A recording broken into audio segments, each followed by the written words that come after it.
Happy Sunday morning, boys and girls. It's your old pal, Andy France, the Grand Poobah of Judson Sunday School, welcoming you back for one final episode of virtual Judson Sunday School before we say goodbye for the summer. Summer. Even in quarantine, isn't that the loveliest word in the whole English language? Hey, before I forget, let me be sure and thank everyone for all you did in helping to make our first and hopefully our only virtual Kids Day service such a big success. I loved watching you, I loved seeing your pictures and watching you read and sing and even dance. I thought you all were wonderful. So to everyone, parents and kids alike, to steal that line from Joali one last time, I promise, Joali, this will be it. Thank you very, very, very, very, very, very, very, very, very, very, very much. Hey, why don't we get started this time by playing a game we used to call Hangman, but because we can do better than hang someone, for goodness sake, and because video is forever. Say it with me, kids. Video is forever. The Grand Poobah does not want to have to take mandatory sensitivity classes all summer long. So we'll play a game of Build a Bear instead. But instead of a bear, we've got this cute little unicorn to play. How about that? Isn't this the cutest thing you've ever seen? Now, if you remember the last time we played this game, I tried my hand at drawing a bear. Remember the results? Exactly. The Grand Poobah does not want to spend his summer taking mandatory art classes either. So instead, we'll play with this this little unicorn. Now, I think this guy needs a name, don't you? How about, if you wouldn't mind, we name him Micah, after our good friend and Judson's resident unicornologist, Micah Busey. So we'll play the game like we did the last time, with me drawing letters out of a bucket, but this time, for every incorrect letter I draw out, I won't draw anything on the marker board. Instead, I'll take this little Micah here, who's kind of skinny, as you can see, and I'll grab a great big hand of stuffing and shove it in, and we'll play the game until the word is spelled correctly or Micah has been completely stuffed. Does that sound good to you? Good. Let's play. Now, as you can see, the word is 5 letters long. So see if you can guess what the word actually is before we complete the puzzle. All right? Let me get started with a first letter here. Let's see what we come up with. This is a W. There's no W in this 5-letter word.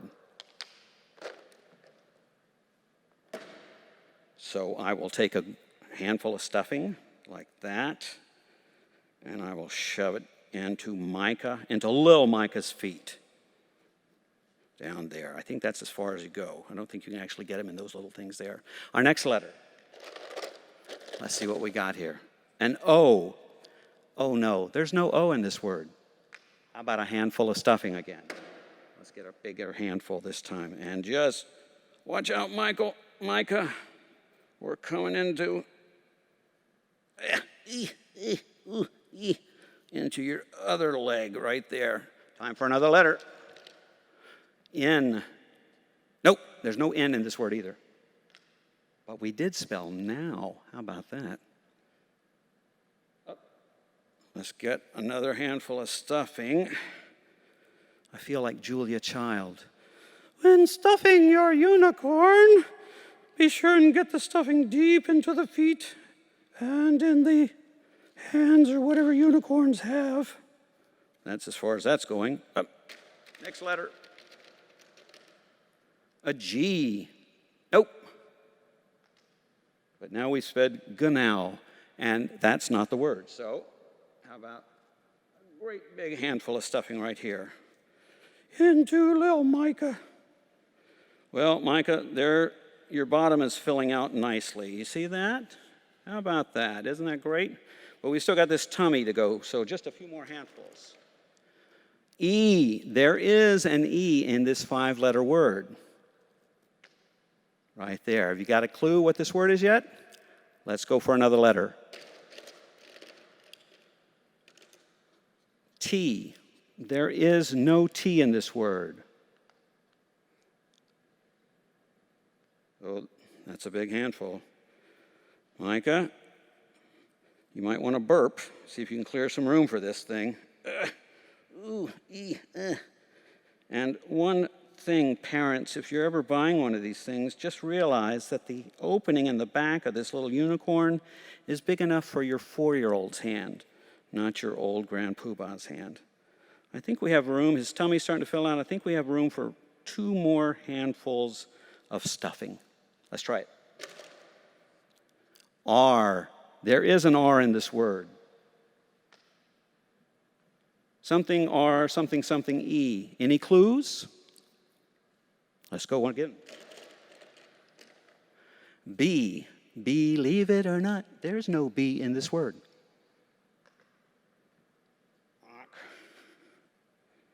Okay, here we go.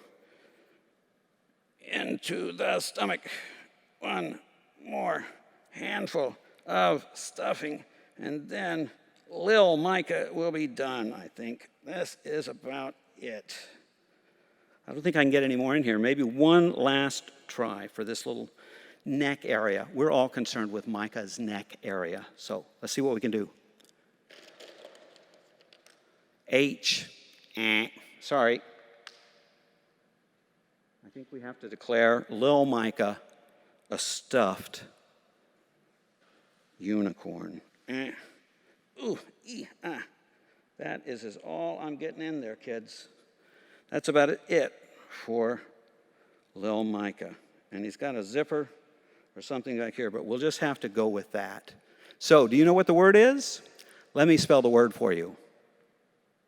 See if I can find the right letters. There's an I. There is a P, which means we're missing one letter here. Let me see if I can find it. Of course, it's hiding in the bottom, but it's a D. Pride, pride. The word for today is pride. Congratulations to all of you who guessed the correct word. So, what does the word pride mean?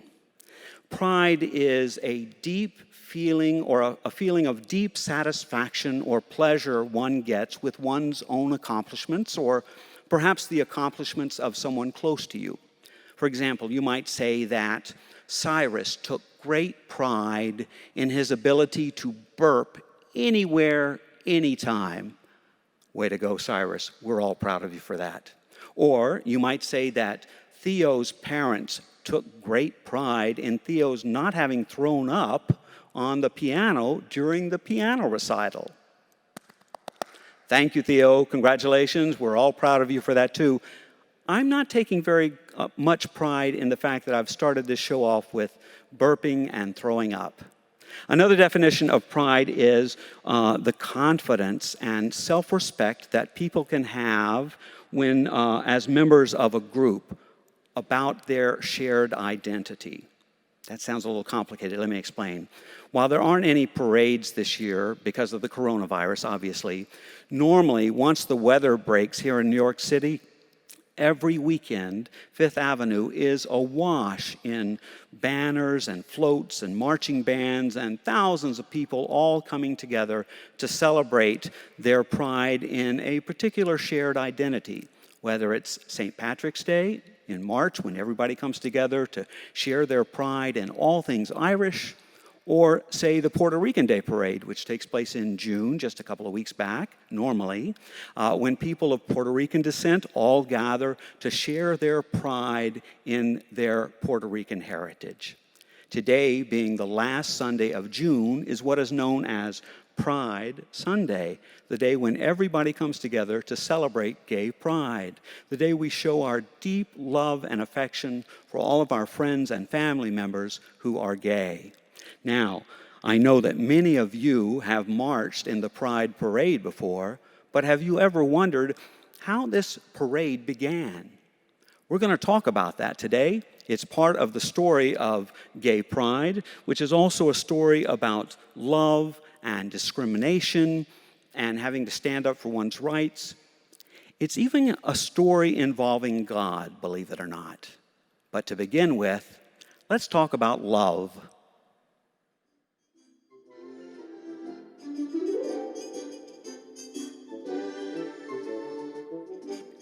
What do you say, boys and girls? Do you think this hat makes me look like I could be your father? I think it makes me look like I could be your father's bookie. Luke, I am your father's bookie. Nevertheless, gather around, my children. Your mother and I have something we've been meaning to talk with you about. Oh, June. Your mother seems to have conveniently stepped out of the building, leaving it up to me to talk with you about the facts of life. So to do that, first, let me kill our little band and put my pipe down. Ank. Gather around, children. I'm about to tell you the facts of life. Boys and girls, there are birds and there are bees. Now, just look how beautiful these birds are. I'll hold them up where you can see them. Isn't that lovely? Aren't they lovely? You have a cardinal right here. And let's see, what else? Oh, they sing.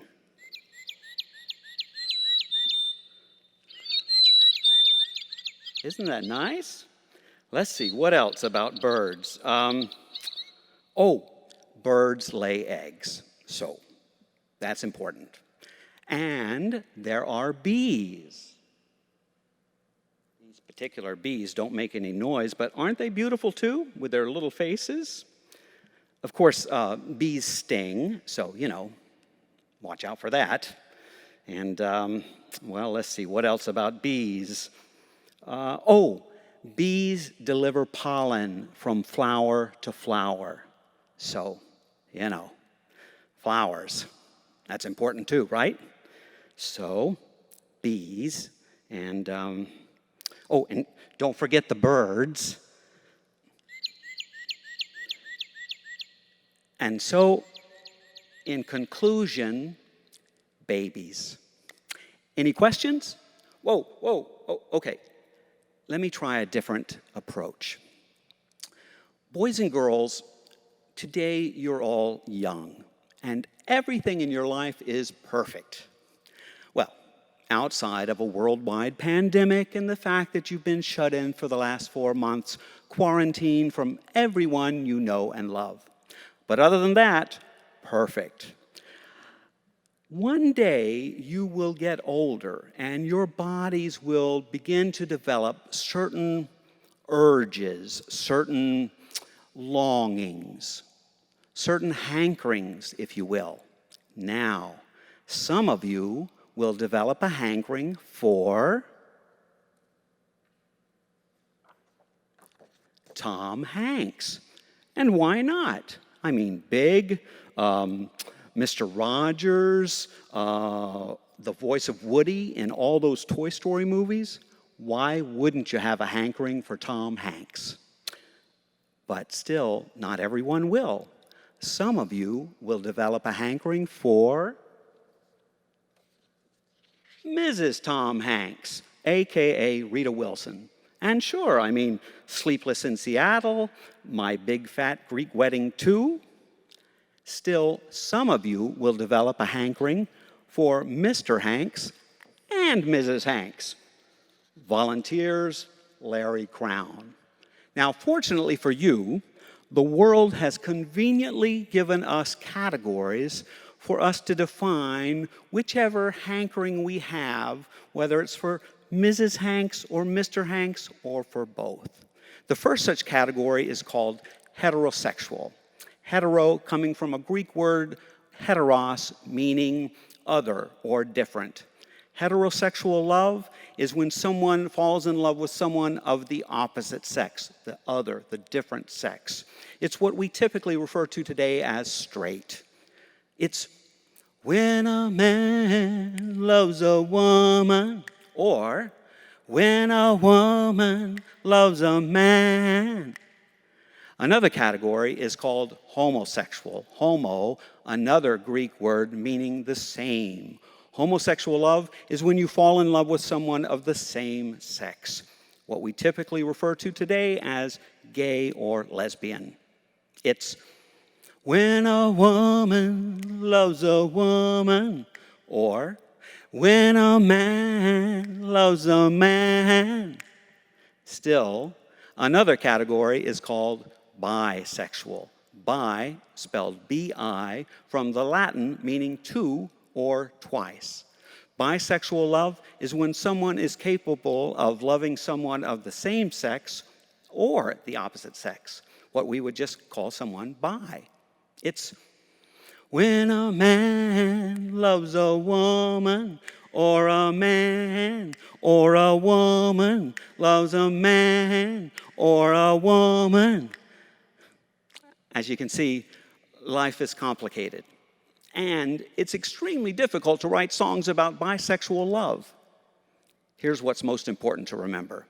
Ultimately, it shouldn't matter whether a person is straight, gay, bi, lesbian, homosexual, heterosexual, bisexual. The only thing that matters ultimately is one little word: love. As Mr. Hamilton, Lin-Manuel Miranda, once said, love is love is love. And those, boys and girls, are the facts of life. Any questions? Go ask your mother. As I mentioned earlier, boys and girls, the story of gay pride is also a story involving discrimination. Now, I know that you know from many a Judson Sunday School class what the word discrimination means: to treat someone differently, unfairly, based on their race or age or religion or sex, or in this case, their sexual orientation. The fact that someone might be lesbian or gay or bisexual or transgender, which is someone whose gender identity differs from the sex they were assigned at birth. Now, no one knows the number of LGBTQ people there are in the world. LGBTQ is an acronym standing for lesbian, gay, bisexual, transgender, and the Q stands for queer, which is sort of an umbrella term for all of the above and more. Some estimates, best estimates range from 1.2 to 6.8% of the world's population is LGBTQ. Whatever the actual number might be, it's still a minority. And as we have learned over the years, minorities have always been discriminated against in the hands of majorities. Now, some of you might be wondering why I'm dressed like this, sporting this fancy big cross and a clerical collar and holding a Bible. Well, I'm dressed like this to illustrate a point, that when it comes to discriminating against the LGBTQ community, no one has discriminated against them more than the church. I know. What about all that love stuff? Well, it turns out that when it comes to the church, not every church, not Judson certainly, but when it comes to a lot of churches, they prefer all that passing judgment stuff. There's an old joke. One day, a man named Peter, who was a follower of Jesus, came up to another man named Paul, who was also a follower of Jesus. And Paul was writing furiously, page after page after page. And Peter says to Paul, "What are you writing?" And Paul says, "I have no idea, but I think it's 2 Corinthians. Or, as a certain president would call it, 2 Corinthians. The point of the joke is that for many people, the Bible wasn't written by human beings, but it was written, if not dictated, by God. As we have always emphasized at Judson Sunday School, the Bible, like all holy books, was written by human beings. It is all of the stories and all of the rules in the Bible are a reflection of a particular group of people in a particular time in history. In the Bible's case, thousands and thousands of years ago.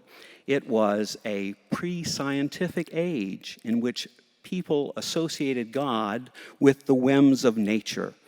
The people of the Bible believed that if there was a violent storm or a flood or a volcano, then God must be angry with them. If the weather was beautiful and the crops were abundant, God must be pleased.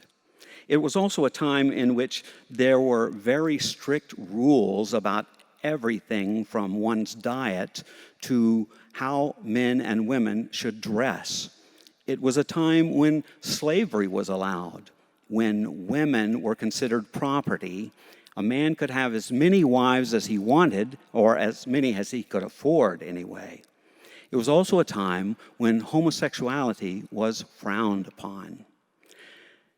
Did you know that the Bible contains 31,102 verses of Scripture, many of which are beautiful and inspire and educate us even today, all these centuries after they were first written?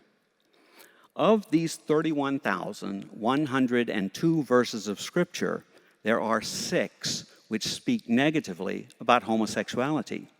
Again, a very narrow, limited view by a very limited culture. But today, many people believe that those 6 verses of Scripture are the actual words of God, not men, and they use those 6 verses of Scripture to discriminate against gays and lesbians. Now, what should we do when confronted with such religious bigotry? Well, we could hide. Have they left yet?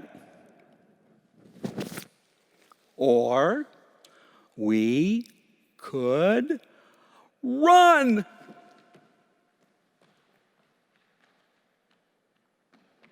Help! Get away from me with your religious bigotry.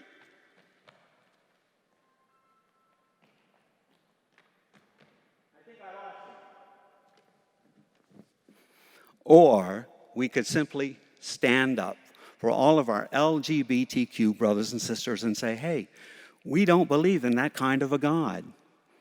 We believe in a God who is greater than all our limitations, a God who is greater than our hatred, our ignorance, our prejudice, a God who loves everyone just the way they are. We might even quote a little scripture of our own, perhaps some of those beautiful, the beautiful poetry in the book of Psalms, like this little bit from Psalm 139. Oh God, you know me. You created me. You were with me even when I was inside my mother's womb. I will praise you, for I am fearfully and wonderfully made. All of your works are wonderful. So for this lesson on gay pride, we have talked about love, we've talked about discrimination, we've even talked about God. But what about that parade? How did the parade begin? Well, let me ask you this. How many of you have been watching the Black Lives Matter protests taking place on the streets of New York City and indeed around the world over the past month or so?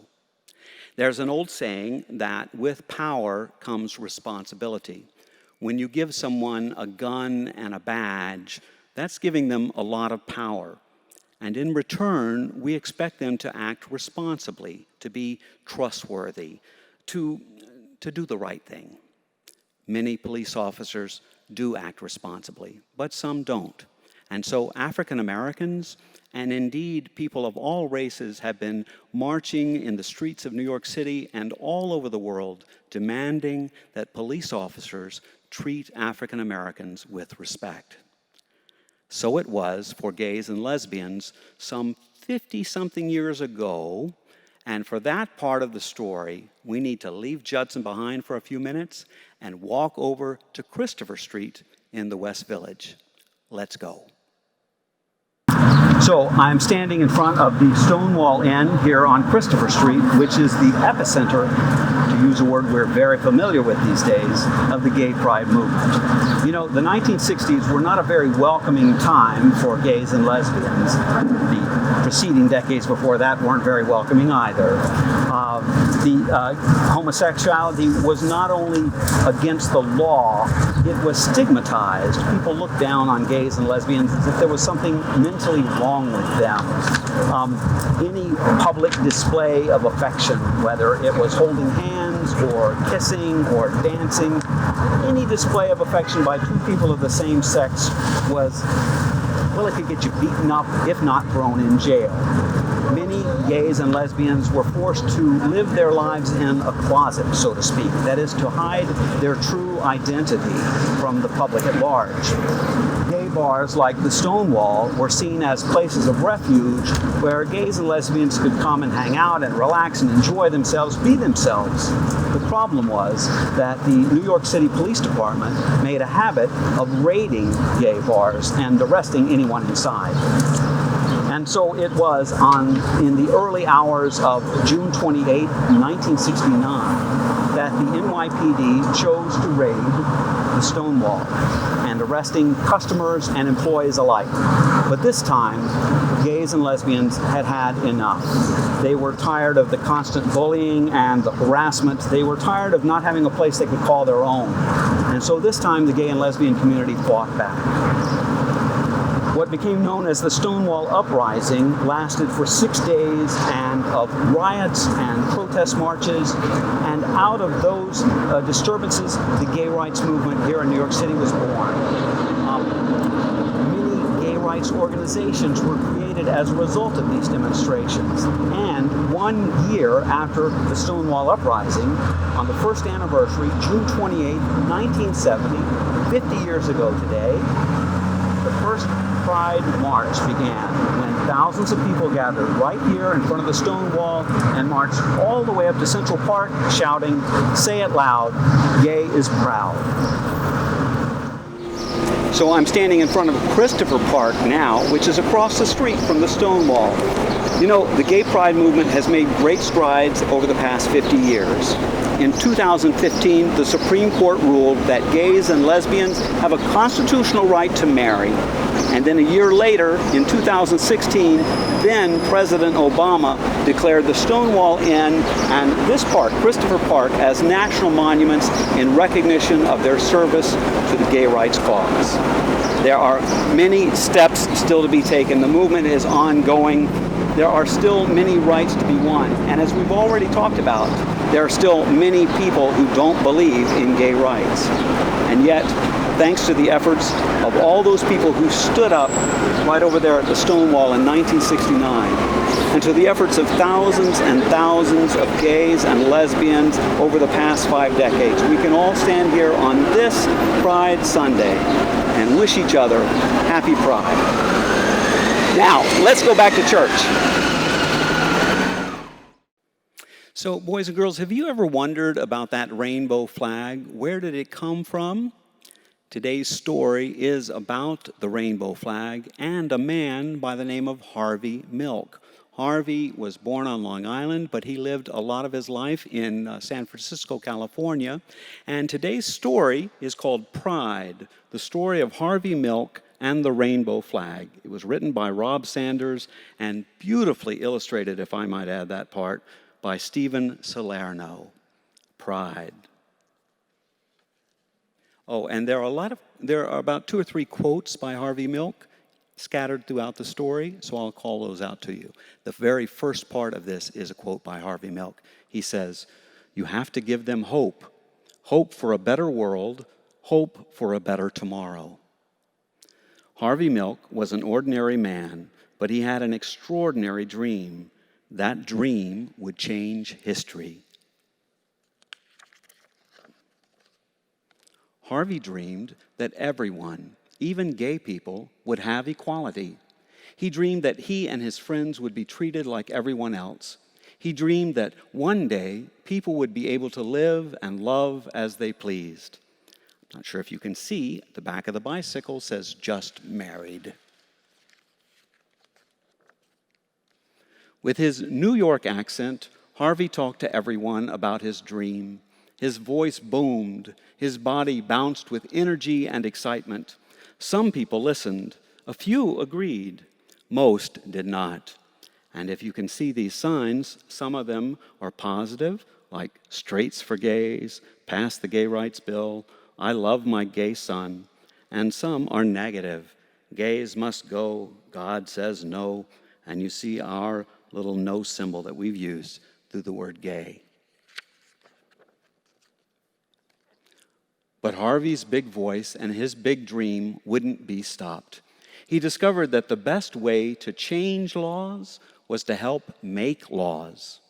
In 1977, Harvey Milk took a big step toward that dream when he became one of the first openly gay people to be elected to political office in the United States. Harvey and his friends planned marches to protest inequality and unfair laws. And just days before one of the marches, Harvey had an idea. A symbol, he thought. We need a symbol that shows who we are and how we feel. Something to carry during the march. Something to make people feel they're part of a community. Something to give people hope. Something extraordinary. And maybe you can see some of these symbols, like the peace symbol or a heart for love, a treble clef for music, and other symbols here, the dove of peace. Harvey knew an artist who could help, Gilbert Baker. Harvey asked. Gilbert said, "We need a flag." Volunteers arrived to help Gilbert's design come to life. Together, they dipped fabric into large barrels filled with vivid, vibrant dyes. They cut and pieced and sewed until Harvey, Gilbert, and the other activists had a flag with 8 colorful stripes, a flag that Harvey hoped would give hope. On June 25th, 1978, when it was time for the march, a breeze stirred in San Francisco. The flag unfurled. And here we have one more quote. Rights are won only by those who make their voices heard. The wind blew, the flag fluttered, flapped, and flew, a rainbow as bright and unique as the men and women who walked behind it led the march. Harvey and the people asked for equality. They asked to be treated like everyone else. They asked to live and love as they pleased. They hoped the march would make a difference. Look at all these folks. Harvey was proud of the flag and proud of himself. He hoped others could be proud too.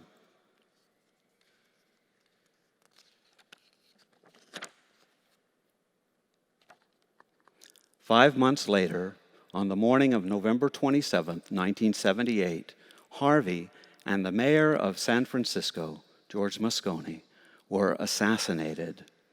Their lives were taken by a man who did not think like Harvey or feel like him or love like him. And you see the big headline, Moscone and Milk killed, gunfire at City Hall. The flag did not fly on that dark, sad night. Instead, thousands and thousands of people marched silently, carrying candles. The candlelight wove through the streets of San Francisco, up and down hills and around city buildings, a mile of glowing candlelight in honor of 2 lives lost. That could have been the end of Harvey's dream and the colorful flag, but it wasn't. More rainbow flags were created. Some of the colors changed. 8 stripes became 6 stripes. But the meaning of the flag did not change. It was a flag of equality. More and more people began to think of the flag as their flag, and they began to feel pride. They began to have hope. And you can see the word hope on both of these pages right here. In 1994, Gilbert Baker designed another rainbow flag. This one was larger than all the rest. Women and men, side by side, carried the flag, a proud mile-long rainbow floating through New York City. The flag wove through the streets, up and down avenues and boulevards and around city buildings. The people demanded equality. They demanded to be treated like everyone else. They demanded to live and love as they pleased. They were proud. They had hope. They would make a difference. And we have one more quote by Harvey. I ask for the movement to continue, for the movement to grow. How about that mile-long flag? Wouldn't that have been something to see? More rainbow flags were made. Some were printed on bumper stickers and T-shirts. Others were hoisted onto lampposts on Halsted Street in Chicago. One was hung in the Museum of Modern Art in New York City. Soon, the rainbow flag was flying in other countries like Brazil, England, Israel, Russia, Singapore, and Turkey. The rainbow flag now unfurled on farms, in suburbs, and in cities. The flag flew proudly outside public buildings, hotels, shops, restaurants, churches, and homes. And once, on June 26, 2015, the White House was awash in the colors of the rainbow flag. That's what we talked about on the day the Supreme Court ruled that gays and lesbians have a constitutional right to get married. And we have a rainbow house, not a White House. Equality, pride, hope, love. Harvey's dream became a flag for us all. Pride, the story of Harvey Milk and the rainbow flag. And that's all I have for you today, and that's all I have for you until after the summer. Thank you so much for watching all of our virtual episodes. I hope you've enjoyed them. I hope you have a wonderful summer. In spite of all this crazy coronavirus nonsense, I hope you're able to get away, maybe do a little swimming, have some fun, and I'll see you in September. Happy Pride.